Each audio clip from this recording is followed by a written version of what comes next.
Hey guys, so today we're going to be filming on this little setup with the 7.5mm f2.8 fisheye by RISESPRAY, and we've got a Hollyland that fits perfectly on this M6 Smart 2 cage that I've purchased recently. The grip is a custom made, it's just a sticker. So yeah, it's lightweight and pretty good thing. Let's see what we can get out of it. See you guys around. So we're going to start our journey in the middle of nowhere next to a bench, and I'm going to try and do selfie without blowing my face, because yeah, it's pretty harsh light today. And I hope I'm in focus. It's gonna be the phrase for the opening phrase for the next channel I'm gonna open. I'm gonna call it "Am I in Focus?"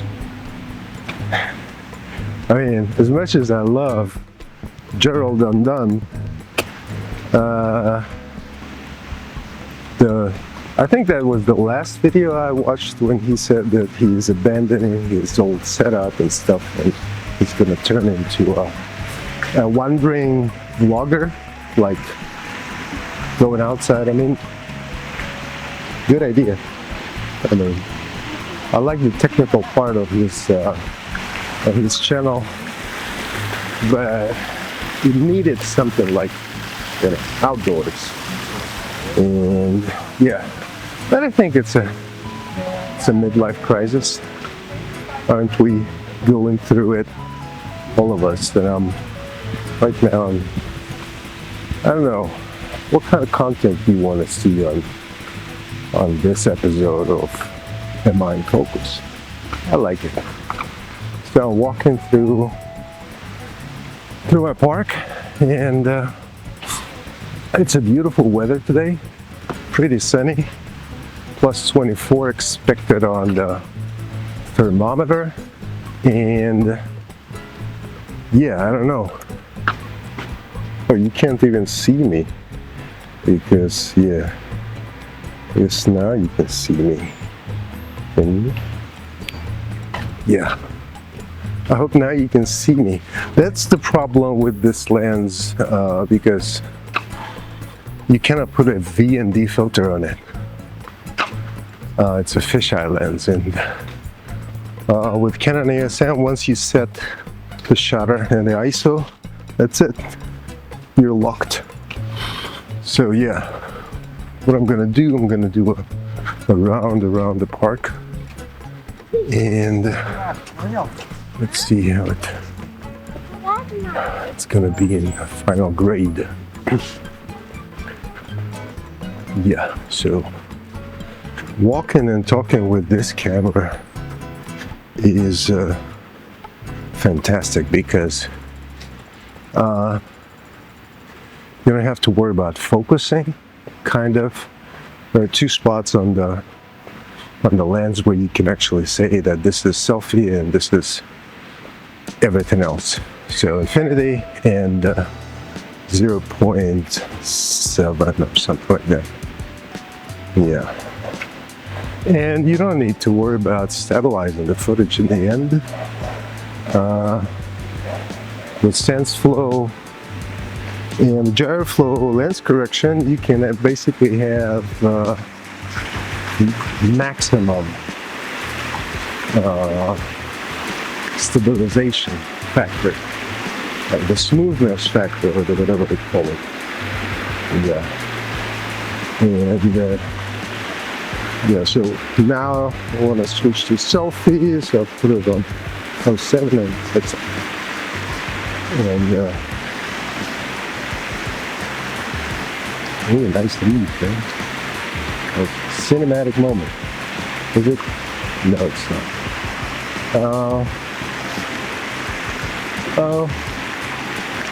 I don't know. It's a stress test, right? So we're basically testing the mic, the lens, the camera, the gyroflow, sense flow, stabilization, and the battery itself. It actually died just before the shoot, one of the batteries. So I got the pack of 4 battery packs that I use. Can go through the entire day. I mean, if you start and stop. If you do continuous runs, then of course, I mean, it's gonna dry out in an hour or 2. Ooh, so many pigeons. Pigeons.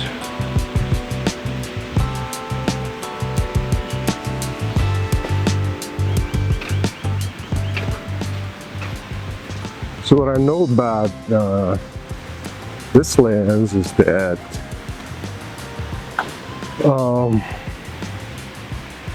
this lens is pretty good in terms of sharpness.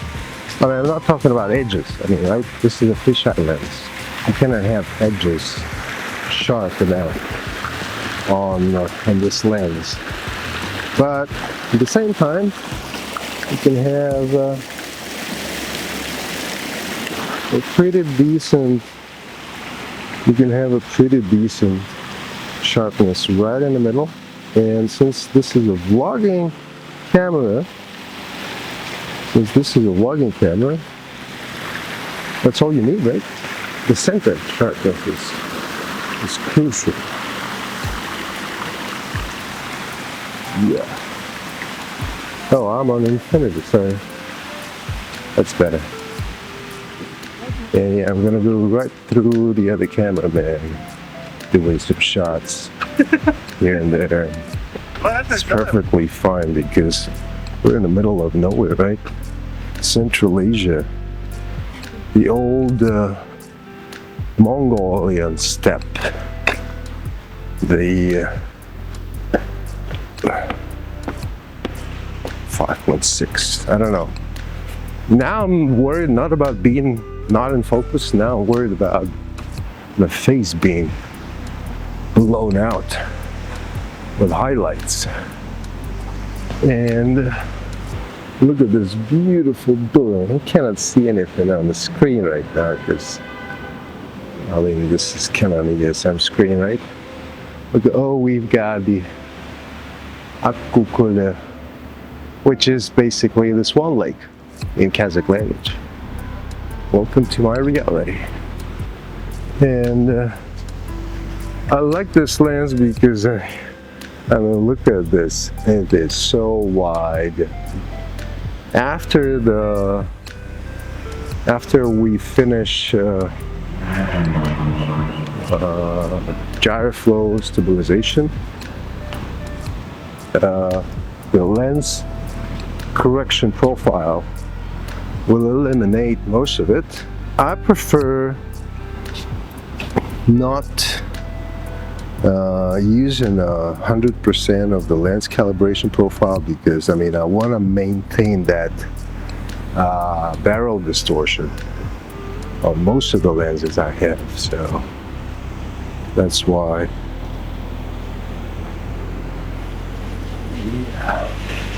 On one of my trips in Chiang Mai, I noticed that this lens is pretty good at maintaining a dynamic range. So I guess this is because it's 2.8, right? For some reason, the way the light comes into the central part of the sensor, I mean, kind of blends two stages of dynamic range, the upper part and the lower part. Maybe, I don't know. Gerald, how about doing the Gerald undone on this thing? Like how dynamic range is working on super fisheye lens. I don't know. Gerald, come back to me on this, please. We all need to know that.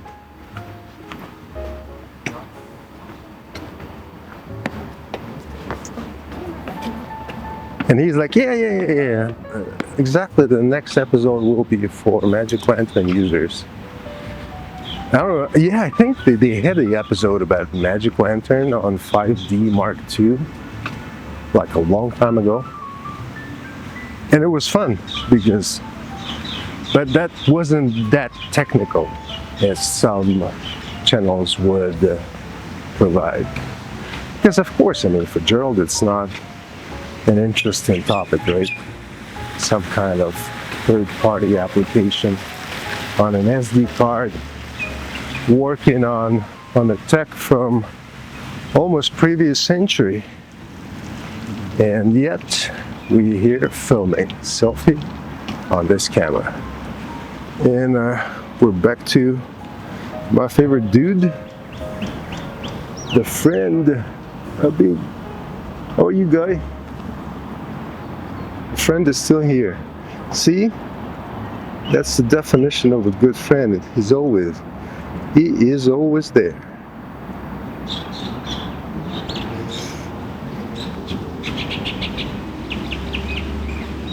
Yeah, working aperture on this setup is headache because the lens itself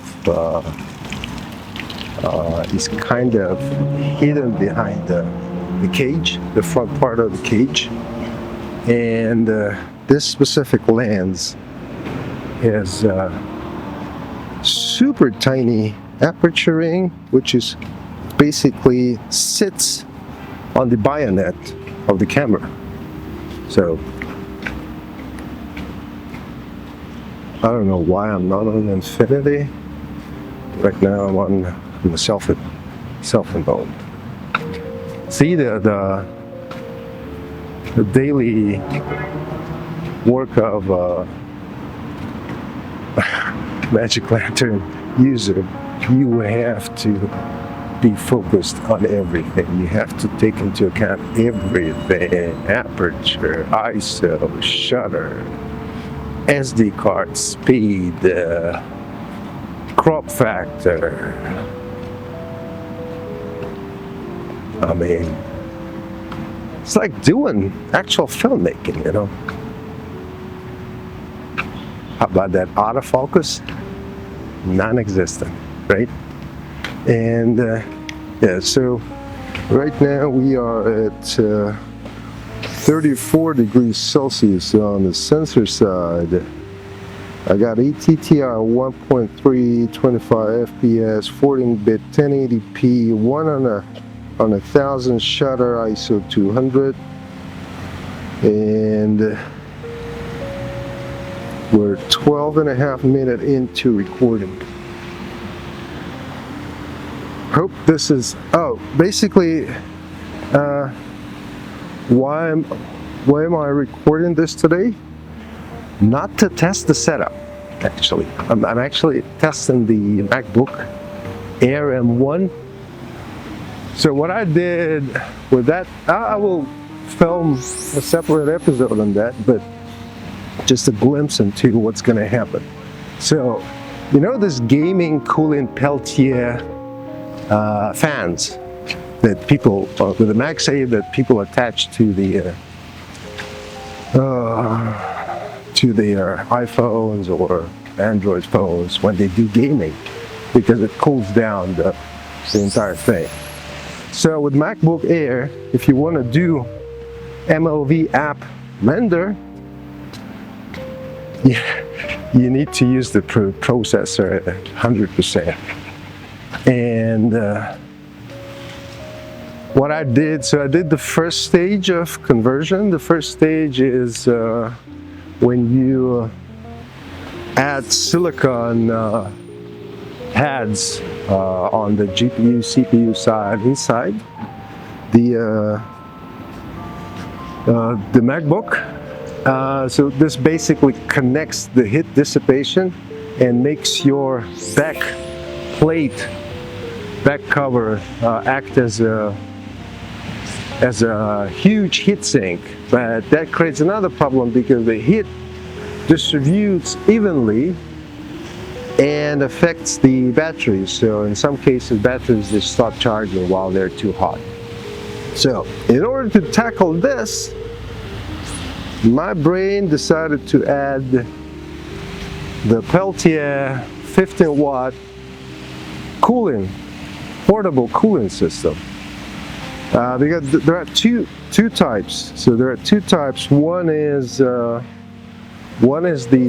big one for iPads, I guess. They created it. It's a 30 watt. So you need to have at least an external power source for that. But since we're creating something to do on the go, right? MacBook needs something small, like this size, like even smaller. And I identified the super hot spot on the back when I do the 100% render, when the temperature of the entire system goes up to 93, 95 degrees centigrade. So I identified that spot. What I'm gonna do, I'm gonna put that copper plate on the back side. It's an adhesive stuff, and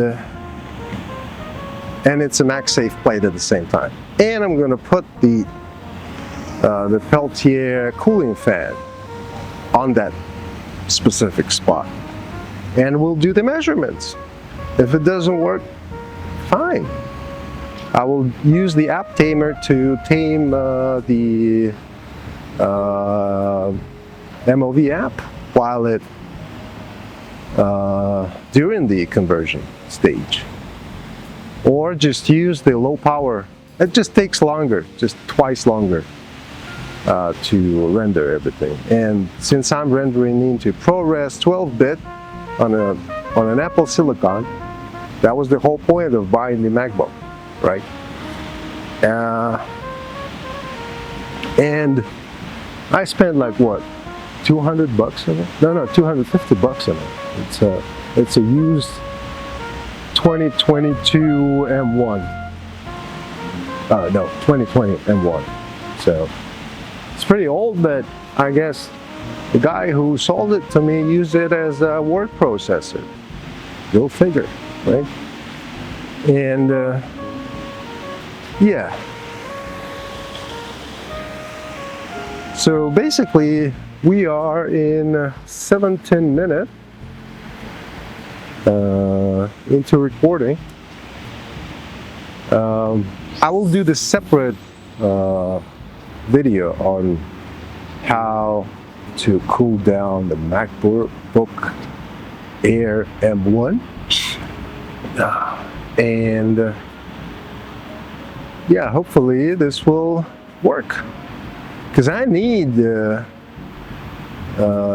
MacBook for just one stage.